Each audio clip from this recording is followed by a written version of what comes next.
The open play rules provide a style of play that is as freeform and permissive as Warhammer 40,000 gets. In open play, anything goes, whether it be deploying your armies without worrying about points of power, inventing your own missions, playing highly themed and entirely unbalanced games, or anything else that you think will prove enjoyable.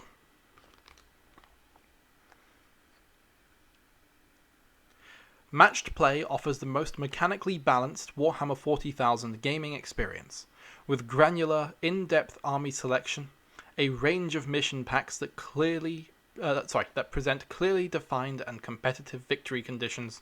Matched Play is a gaming experience with minimal pre-game negotiation between players.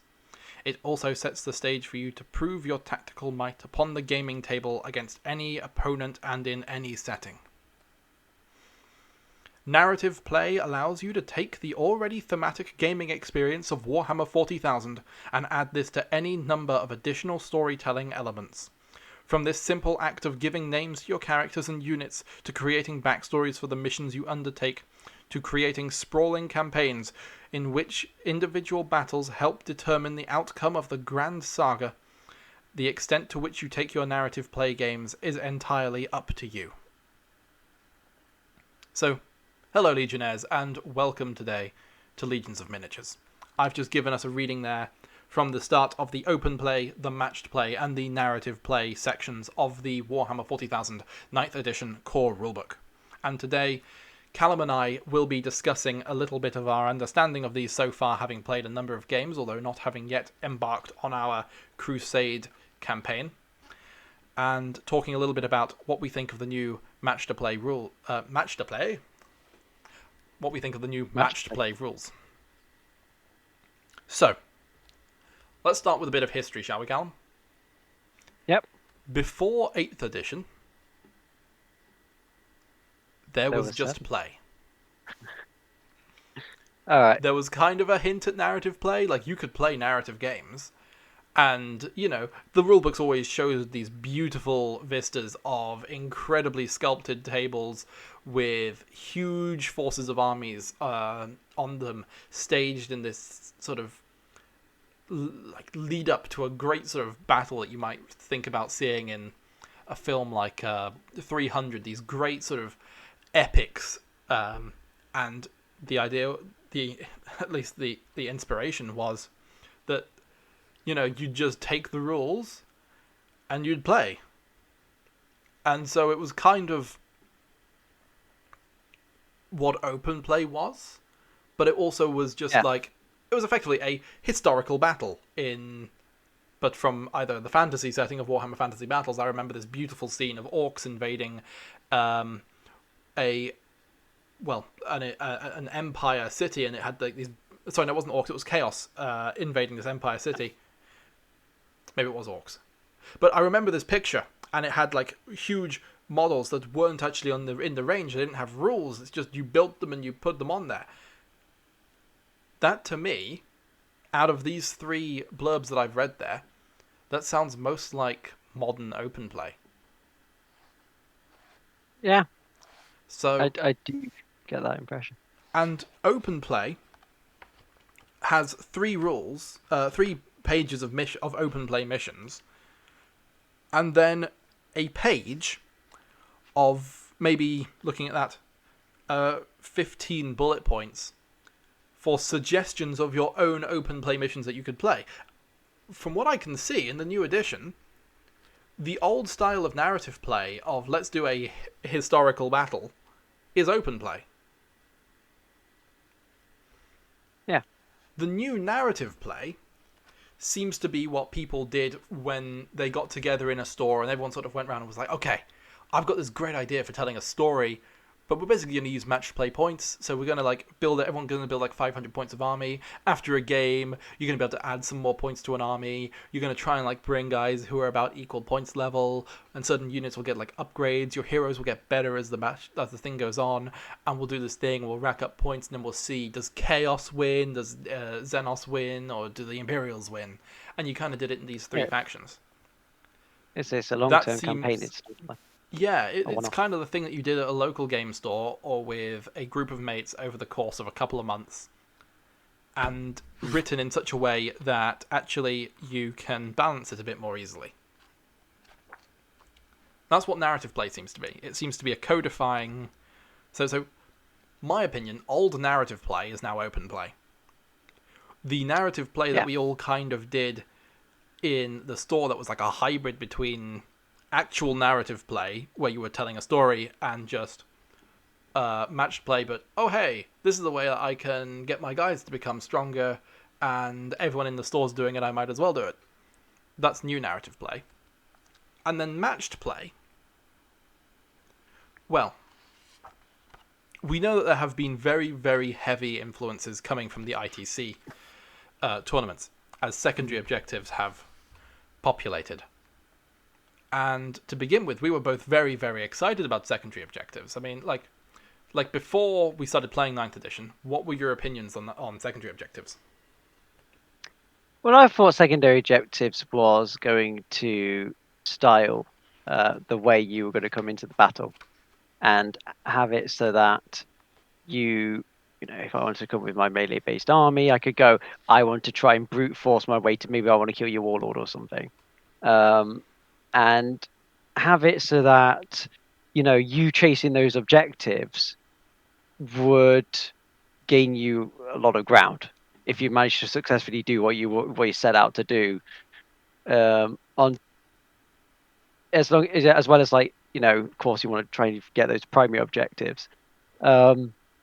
So for me, I was very excited because I thought, you know, is it going to be able to match it to kind of your style of play, essentially? Yeah, I had a very similar expectation. My expectation was that the missions would be out, and we'd do the take and hold, and it would be like, oh, you can get 45 objectives from points from these. Here are the secondary objectives. The expectation that I had was that in a game, the average player would probably not get. I mean, and to say the average player, we are by no means tournament players. As far as play goes in 40k, we're kind of shit. I mean, we can move the guys. How dare you? We can move the guys and not cheat. Sometimes we accidentally measure from the front to the back of the miniature and go the extra 32 millimeters of the base. We sometimes cock up the rules. We don't know them all like by heart. Often we use like stratagems in the wrong sort of like time. Like, if a tournament player looked at it, they go, I would never use that stratagem there because it was bad. And we do it, and then 3 turns later we go, I shouldn't have used that stratagem there, it was bad. And we don't necessarily plan ahead the next 2 turns. So I'd like to think that we are more of a representation of the average player. And my expectation was that the average player was not going to be maxing their victory points through the primary objective. And so if you decided that you wanted to make an army that's all about holding the board and getting that primary objective, great. I could make an army that's all about getting these 3 secondary objectives, and we'd kind of be level for it, That was my expectation. What's reality? What do you think reality is? Well, as seen from the last, I think, few games, getting primary objectives is just the way to win. A lot of those secondary objectives are either obsolete or just not really worth it. If you get those primary points, you just run away with it. And even if you manage to do all your secondary objectives, you're probably not going to even match what if a player's done with just getting those primary ones. I think it really way favors the primary objective. Just stand on the base, protect that's mine, and just rack up the points over turns. Now, I think it's important to say that the way this is designed, with the fact that the secondary objectives are all kind of a little meh with the number of points that they provide, that's clearly what it's designed to do. It is designed to be that you have to play the primary objective, and the secondary objectives are supplemental, and if you do them right, it will provide you the If tiebreaker for the game. yeah, it's just what it feels like. It's more of a tiebreaker because it's a little difference, and just those little differences will be enough to edge you. So if you're both balanced in terms of primary objectives, Yeah. then that's going to be what decides the winner. But I think if you just wanted to go in the game where you're just focusing on the secondary those 3 secondary objectives compared to that just 1 primary, it's not going to be enough. Yeah. So the primary objective is key to the game, Yeah. which is disappointing. The way that secondary Yeah. objectives seemed to be framed to me in the lead up to 9th edition is that you bring your army and you can choose the secondary objectives that fit your army and still be in with a fighting chance. Realistically, I still need to bring the army list that is gamed to the mission that we are playing, or the type of mission that we're going to be playing, which is going to be all about get on an objective and hold it for 3 turns, and make sure you're holding more objectives than the enemy for 3 turns, or as many objectives as the enemy for 4 turns, and then 1, maybe 2, depending on the mission, for the 5th turn. It's not... Objective play is key. In fact, one might even say that, you know, you could play a game and rack up loads of points without firing a single gun. If the only thing that comes into conflict is you need to have more objectives than your opponent control. You need to control more objectives than your opponent controls to get that extra 5 points for the primary objective. Nothing else in the primary objective encourages conflict. And so it comes down to the secondary objectives to encourage conflict. And that's the issue, because I think when I was playing in that, the second to last one, we just played, there was a decision I got, I think very early on, where you could either run towards an objective or run down and charge you. I wanted to do the run down and charge you. Looking back on that was the wrong strategy. I should have gone with the objective, because that's where the points were. Yeah. And as my guy stayed there, I had enough numbers, because that's the thing. If you bring more to the board, you're going to get those objectives, because your opponent's going to need to try and reduce them so that they've got more numbers. So if you I thought this Gretchen army, I did in the last one, was going to succeed because I had just so many Gretchen that they could just go to an objective and just hold it. And I just had and that's the thing. Those Gretchen weren't brought to kind of go, oh, I'm going to shoot them, because the Gretchen are rubbish at shooting. They're not really offensive at all. Just put the Gretchen on an objective, and that was it. So I spent a lot of my points just getting things to hold objectives. So in the end, it's that's why I'm thinking, even when I won, I just didn't feel like it was such a great victory, because I just ended up just holding guys back to try and get the primary objectives, and that's where I was going to score all the points from.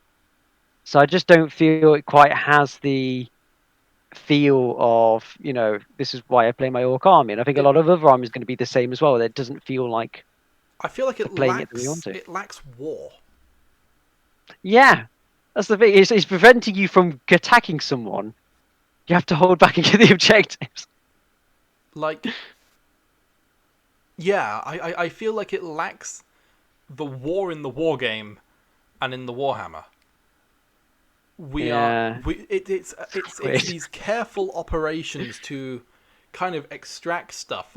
All of the matched place missions are predominantly a obtain and secure. It's like an extraction kind of thing, if you think about it. They're trying to get to these positions and get whatever key loot or material or relic or whatever, or power source or intel is at these sort of specific objective markers, and they're trying to take it. I mean, if we look at something like Eternal War Incursion, Shifting Front, the mission briefing. Both forces strike out from their positions, probing the front for vulnerable weak points ahead of an all-out offensive. The slightest gap in the opponent's defense line could give our forces breakthrough needed to cut off enemies' supply lines. Okay, so that's a skirmish, right? Mm-hmm. Okay, well maybe that's just because it's Incursion. Let's look at one of the larger ones. Let's go to like a 3,000 point game, Onslaught. We've got All-Out War. This swath of ground must be captured and denied to the enemy. Your commanders do not care whether you drive back the foe's center or surround them and exterminate them. Complete domination of this area is their only concern. Complete domination of this area is their only concern. And yet tabling the opponent doesn't make you win. No. So... Tabling your opponent will stop getting the objectives. Stop but getting I objectives, but as you doesn't necessarily mean you Yeah, win. then you won't be getting objectives, and that's the thing. You'll get like a really. If you don't go back and get those objectives, they've still gathered more points at the beginning. So in the end, you're still going to lose even if you table them. Yeah. So there is a disconnect between the story of the game and the actual game when it comes to the new narrative play. Not narrative play, sorry, matched play. And it really feels like this is an objective test of two players' tactical skill. Like playing chess. Chess, you play a game of chess, it's got nothing to do with a real battle. It's to do with the battle of your two wits. The same with Go. Go is all about capturing territory, but realistically, you're placing counters on a table to try to outwit and one-up your opponent. It's not to do with... It's nothing to do with the chess pieces. It's nothing to do with the Go stones.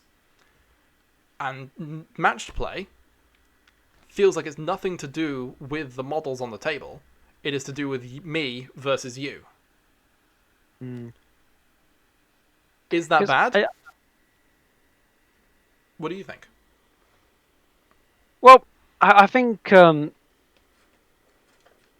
actually certain armies actually I think are going to benefit from this style of play. I do think that if you can come to the board with an army that, as I say, with more numbers that can hold the objectives, they're the ones that are going to do well. So I think in the end those secondary ones are like if your two lists are very balanced, and those secondary points, so then you're going to be reactive trying to just gain them. I think if they try to balance data, because of course over time they'll probably be trying to balance the armies out a bit. Probably for a tournament play, it's fine because they say it's like a battle between two people, and they're who's reactively better at trying to just get those secondary objectives to just pip them above the other person essentially. But I think when it comes to the average person, we just want to play our armies in a particular style, and in the end it's less about us trying to outwit each other, trying to maximize the rules to our advantage, and just more about I want to have fun with this. I want to go around using some of my subcultures because they seem like a fun thing to do. Maybe I will one day bring a pyromaniac army, and then another day I might bring a flyer because I could just test. It might not give me help me get the objectives, but it's just a fun list, and I just want to see how they fare when I get tell a story. And you can't. So I'm going to have to if I was to play match, I would just have to say, well, I'm not going for the win. I just want to just play a fun army. And so it would seem that the answer is for us to play narrative play or open play. But I feel like there's something that's been missed in this edition, which is I want to have two approximately balanced armies, and say 2,000 points each. I want to rock up to the table. I don't want to have to sit around and come up with my Crusade roster or work out what kind of mission we're going to play. I want it to still be balanced. I want it to still have depth and tactics, but I want it to be a casual competitive nature. Yeah. That sort of casual competition of Eternal War missions in previous editions, or even Maelstrom of War, where we get out our cards and we try to react a little bit to the cards that are dealt to our hand. But even that was probably a bit much, because sometimes we ended up one of us getting unlucky, and it was kind of just, well, we're here for like casual competition for both of us to have fun, and it doesn't really work out that way. And we're only doing one game. It's not like a tournament where we're going to be doing 6 games over the course of the weekend, and so one game being a little unlucky is frustrating, but we got 5 more. We got this one game to play this evening, and it's going to give us a fun experience where it's not.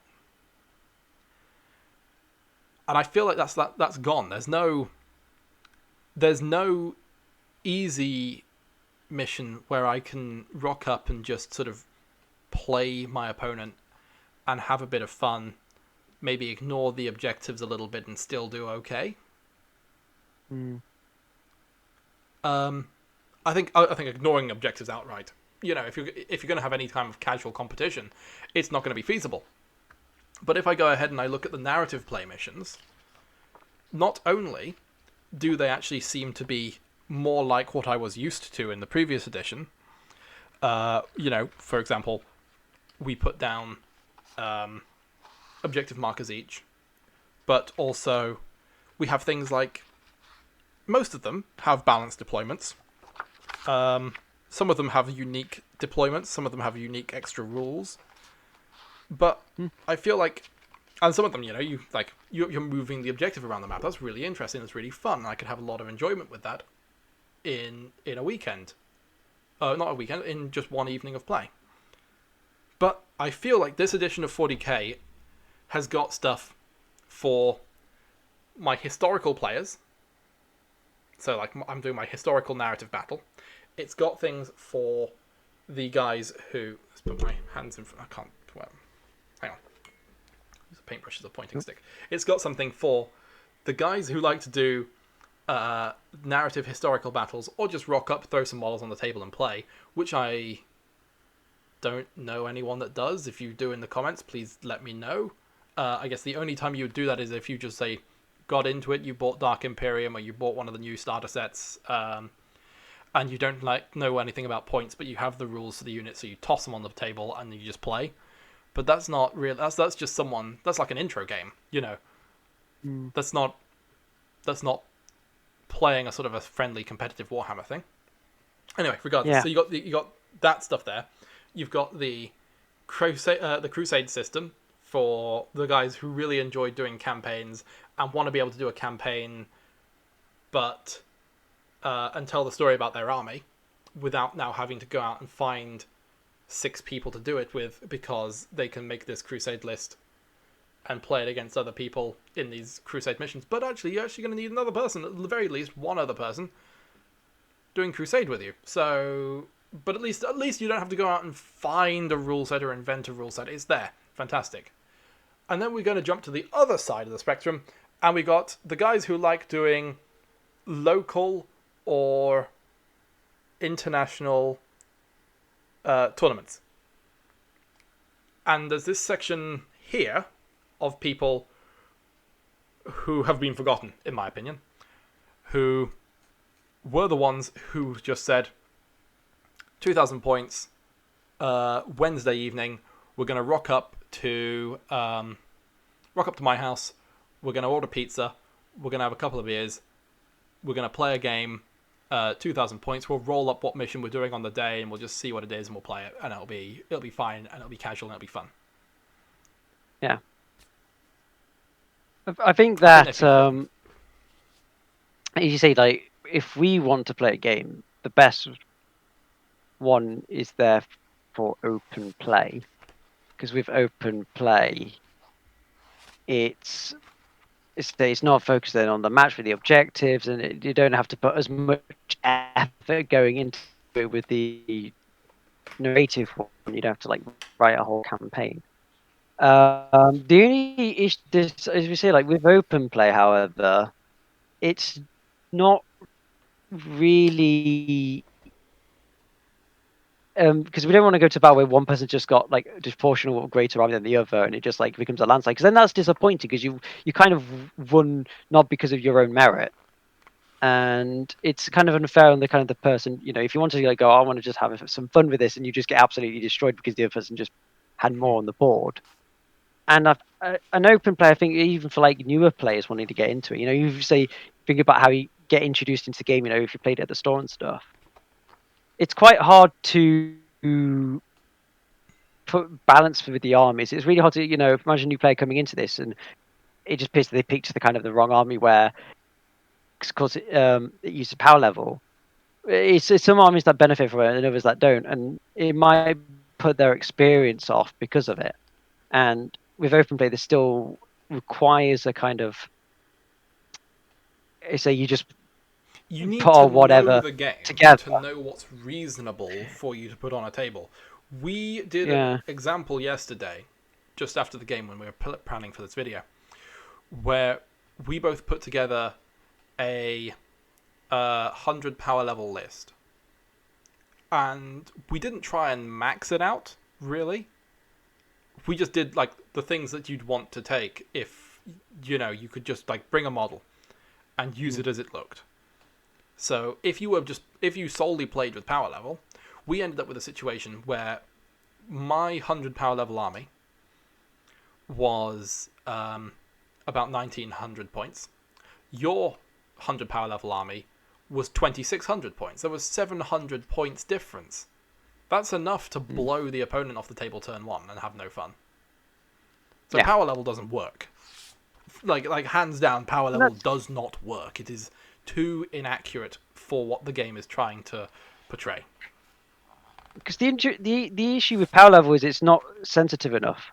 Because of course with points you can therefore start changing your weapon loadouts, which of course weapons may cost 15 points or so.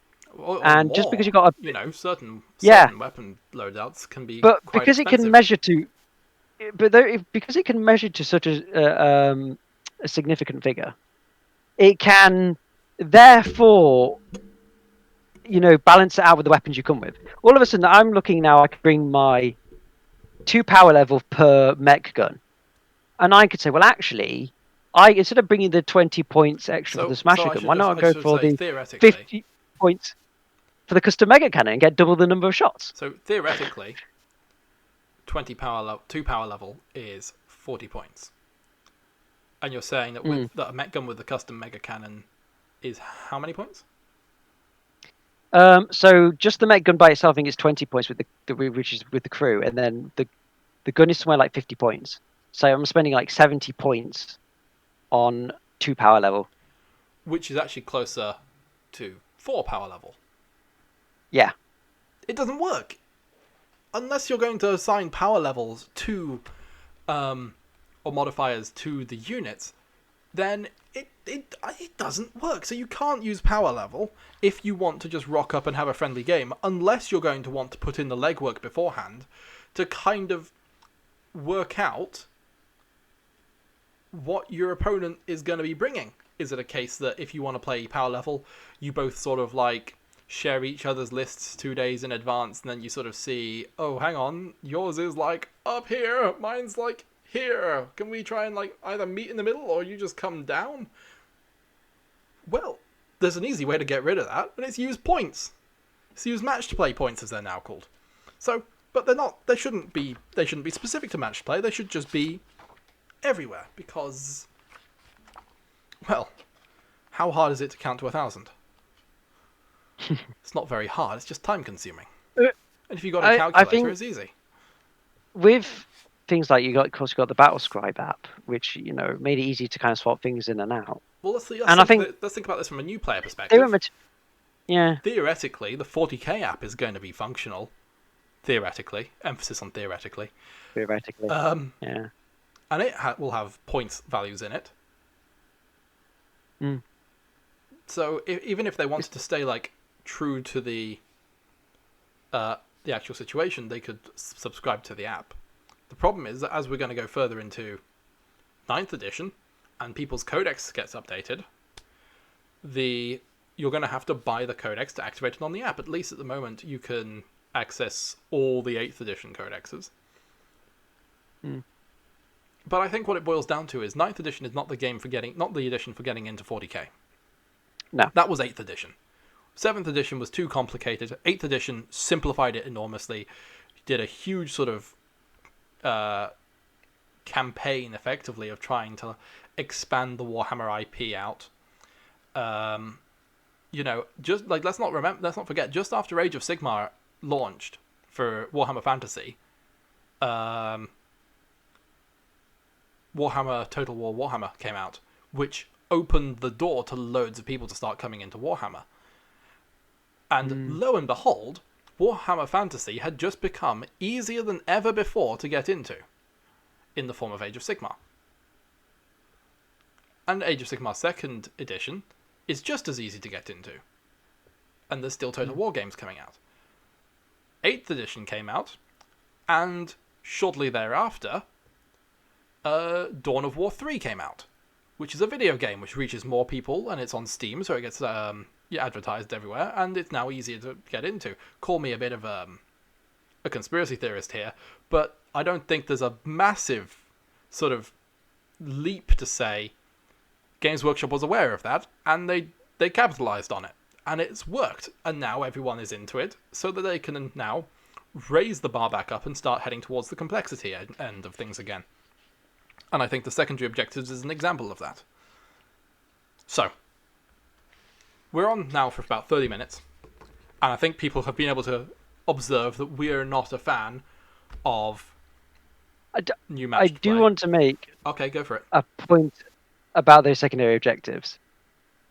As I said, like if you look at some of those secondary objectives, like there's to slay a warlord is 6 victory points the entire game. Yep. It's not worth it. How hard it is to usually to kill a warlord, it's not worth it. And then you got some of them where yesterday when we were playing our game, we could see with the grot tanks and the killer cans all counting as a vehicle. And there's one of them where there's 2 victory points for each of them slain. Then all of a sudden you're like, well, I can kill these guys quite easily. Victory points compared to the other. Yeah, for a killer it's can. completely disproportional. Well, the killer can was fine. The killer can deserved to be 2 victory points apiece. But the grot tanks at 3 wounds, 4 plus save. Wounds.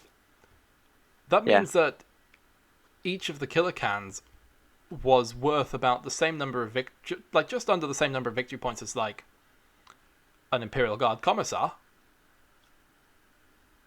but was more expensive to you points wise, and didn't have any of the protections of the character keyword or lookout sir rule. So yeah, like they've been thought about. I think there are the brackets. So things like vehicles that are under 10 wounds are worth 2 victory points, over 10 wounds are worth 3. Whereas the vehicle under 4 wounds and under worth 1. Like that needs to be thought about. It's not. There needs to be a little bit of extra thought put into these. I think this is I think to make them fun and really enable you to play your army, they need to be a little bit stronger. And I think my opinion on the matter is tournaments will have the resources to make tournament game styles. ITC was already doing secondary objectives and these kinds of missions, and it was fantastic. It was fine. Everyone raved about how great ITC was. But the people who raved about how great ITC was were the people who went to ITC. They had the option to use the ITC mission pack and play those missions at home. And they did because they wanted to prepare for ITC. But there's a whole lot of people, more people don't go to an ITC tournament than do. And most of those people, I would hazard to guess, probably played matched play. And now they're left with a rule set that's a bit too heavy and intense, in my opinion, and just exhausting to play for what they want it to be, compared to what they had before. That's my opinion. I think that these rules might have been scaled to a bit much of a niche, and I don't think the niche is big enough to warrant leaving out the majority of people who want to play this as a game. Now, it does say on the match play section that this was a framework, which suggests that you could make your own missions, and obviously I've bought this rulebook now. I can, if I want, open this up and rip out pages if I so desire. I can go ahead and take a pen and I can start scribbling in it as I do my students' workbooks. Okay? It's my book. I can change it however I like. But ultimately, I am trying to play this game with other people who need to agree to that. And unlike something like Dungeons and Dragons, where, you know, realistically, as soon as you own that book, make all the changes you like and homebrew the dicks off of it.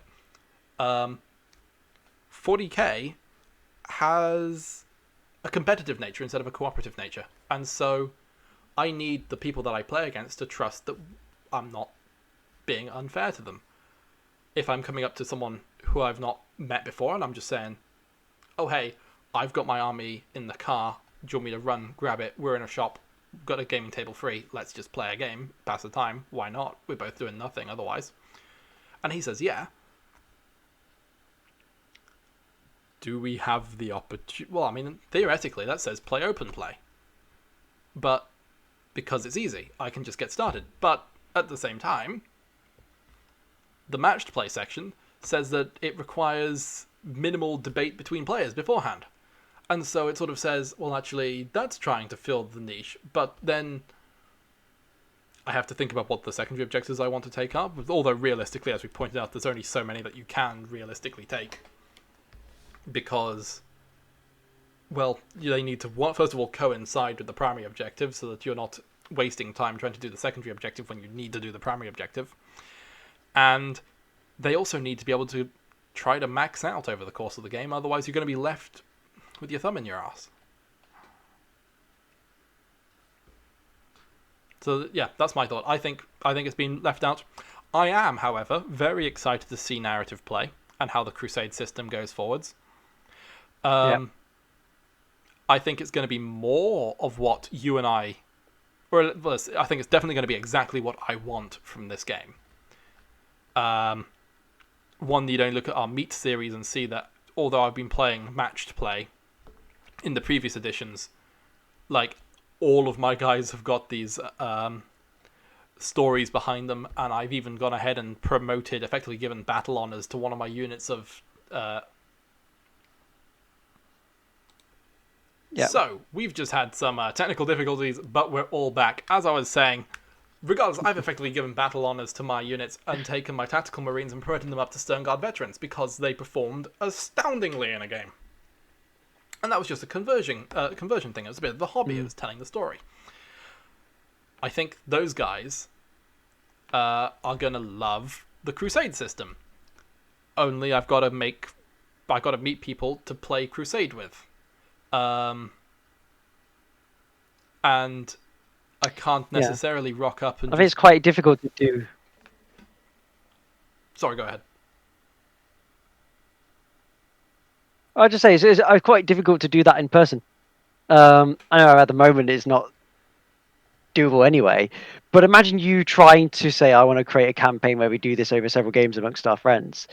You know, you're going to have to try and arrange to keep meeting up, and it's going to be, I think, quite difficult just to find the people to agree to do something like that, and find the kind of like a place where everyone is easy for everyone to just meet up and play the games. Effectively, so you need a game night. I think it's sorry. We're going to pause for a minute while we try and fix a delay. Okay, we're back. We've managed to fix the technical difficulties. Maybe, I say fix, they've just resolved themselves by their own will, as many things do with technical difficulties. That's a story for another time, though I'm sure software engineers in here will point out times where they have struggled for days to fix something. Go back to the original thing that they was broken to try starting again from fresh, and it just works. With no explanation. No explanation, just witchcraft and sorcery. I think we're coming up on time to summarize our thoughts on matched play for this edition. And I'd like to do one of these videos for for the narrative play for the Crusade system. Once we played some games on the Crusade system, and seeing as we're going to be playing with 4 people, one who, you and I, and then Matt, who's been on before, and Sebastian, who's a brand new player. It'll be interesting to see. Paint video. Yeah, it'll be interesting to see some of the thoughts that come together from this. So, our opinion, or my opinion, on match play. I'll give my opinion, you give your opinion. It is great if you want to play a game that will test your strategic capabilities against an opponent in the same way that, say, chess or Go will allow you, or other sort of board games that don't necessarily have a story but do have that competitive nature to them. It will test your strategic capabilities in the same manner. I don't necessarily think that it is, on top of that, a game that is necessarily Warhammer. I think you could get a very similar experience from playing a game of chess with Warhammer pieces as you could from the matched play. It is not necessarily about fighting a battle. It is about winning territory. So much less than chess. It is more like Go. Can you win territory? The opponent is trying to take your pieces, and they have certain rules that will let them take your pieces. You need to maintain territory and score the points to do it that way. It's a reskinned territory management game. That's my opinion on matched play. I don't think it is necessarily what we have been used to in previous editions. In fact, probably, as I say, fantastic for tournaments, fantastic for direct competition to determine who is best. Not amazing for a friendly competitive game with significant undertones of narrative, where, say, if one player is wanting to bring significant undertones of narrative, depending on the narrative that they're bringing, it's going to significantly hinder them one way or another. Or it might help them as well. I mean, like Georgie brings narrative in her Thunderwolf Cavalry, and playing the sort of like mythical charge of heavily armored beasts, and they do amazingly in these games because they just swarm over the board, take it away, and don't surrender it. And it's a narrative, but it's also incredibly strong. So, my opinion is, I don't think matched play is what everyone should be playing. I think it's there for those who really want a competitive environment and some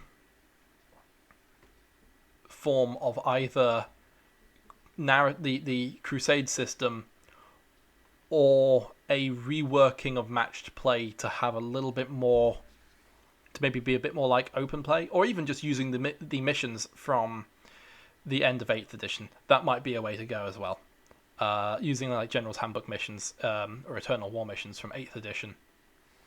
That might be the way that I would see it being best to play 40k in a casual competitive environment. What do you think? Well, my summary is pretty much the same. I do agree with what you're saying. I think I'll take it a bit further with, I think about some of my friends, and they love it when it's competitive. But I still don't think even they would enjoy this type of game because, as you say, it's more territory based. If that's the sort of thing you're interested in, then that's great for you. But I think for them, they still want to play a battle. You know, it's all about war.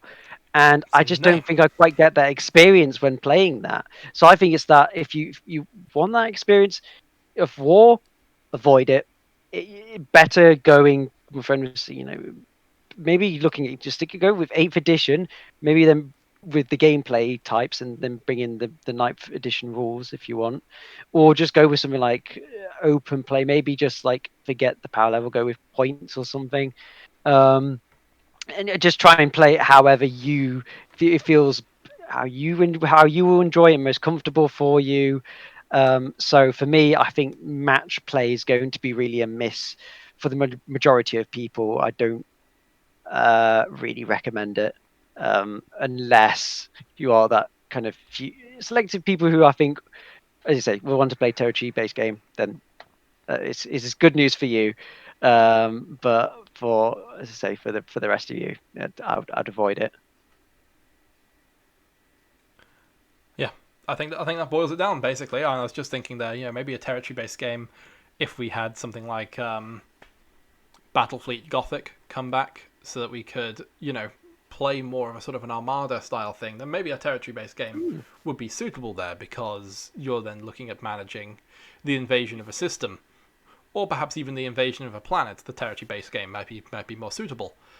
But for a battlefield that's, well, 44 inches across in a 25mm heroic scale game. I mean, 25mm then is meant to represent 6 feet, which is just shy of 2 meters. So 88 meters across the board. That's not a huge area. Like,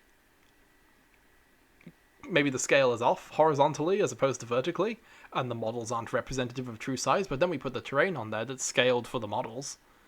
So why the hell are we fighting over something that is... Well, hold on a moment. Let's pause while I check something. Yeah, so we just went ahead and looked up No Man's Land from World War One. It was about 230 meters across, and we're battling over an area that's 88 meters across. With No Man's Land being 12 or 18 inches in this edition, that's 36 meters. It's tiny. It's so tiny. It's like, it's 15% of what No Man's Land it really is. So obviously, this battle that we play when we're playing a game of 40k is representative of a small section where the two warlords are facing off directly against one another in a like we're looking at this bit. Ooh, where's my camera? There it is. This bit in a battle that's actually this large.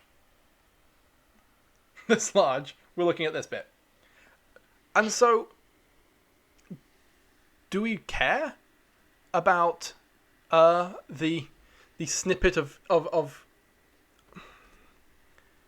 well, do we care about that bit of land that we're trying to capture when there's all of the rest of it going on? Maybe it's representative of the rest, but I don't think it's representative, because if it's representative, then Crusade system doesn't work, because it's then suggesting that these units aren't actually these units. They're sort of they're an implication of a larger unit. Well, I mean, maybe you could argue that each one of the guys is meant to represent like 10 dudes or something. But we scale our terrain based on the size of an individual miniature, so it doesn't work. So, yeah, I think... Well, you've heard our opinions. Matched play is not the thing that you're going to be looking for in 40k if you are looking for a casual, competitive environment where you can bring along a list of your dudes and play a game and enjoy your dudes to the extent that a person who's not invested in stories are, but still is invested enough in their own models to have an idea of like their personalities. So that's where I think we fall on it. Please, if you disagree, if you're someone who has never been to a tournament and has always played in a pseudo-competitive fashion, maybe you have like a name for your warlord, maybe you don't, but like you've modeled him in a specific way because you want him to have this particular, or her to have this particular impression of character, then go ahead and tell us that we're wrong. Why we're wrong, we're very happy to be told that we're wrong. We don't want to be in a situation where we don't like the style of game that we thought was our style of game.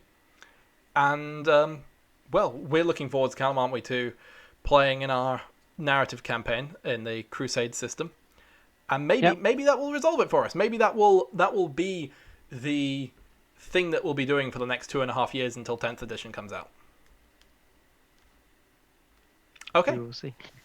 So, with that, thank you everyone for watching. As I say, like, dislike if you agree or don't agree with us. Comment if you really think we're wrong. Subscribe if you're new to the channel. This has been a bit of a downer of a video, a bit sort of a complaint, but hopefully we don't have to keep on this train of thought much longer, and we can get out to having some very fun and interesting videos. I'm just going to say it here, because we do need to end on a positive note. I am wet the bed excited for my for playing with my Crusade army. Wow. Like, you can't. I'm up to here and might explode off the top. So that's where I stand with the Crusade system. And, well, it's not on Thursday evening. I will be recording my Crusade battle against Matt. He'll be bringing Mechanized Guard. I'll be bringing Necrons with not enough anti-tank. Best of luck with that. It's not gonna. These Necrons are gonna awaken from their tomb world and be in a bad position. So we'll see where we end up with that, and we'll try and sort of work out with him what battle we're going to be playing.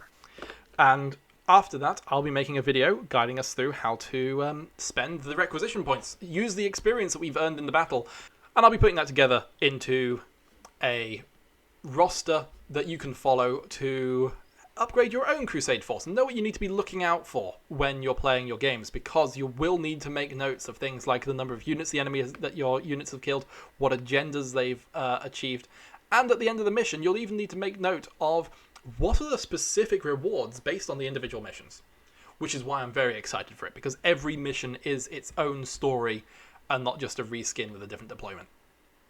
Fantastic. So, thank you everyone for watching, and we will see you in the future.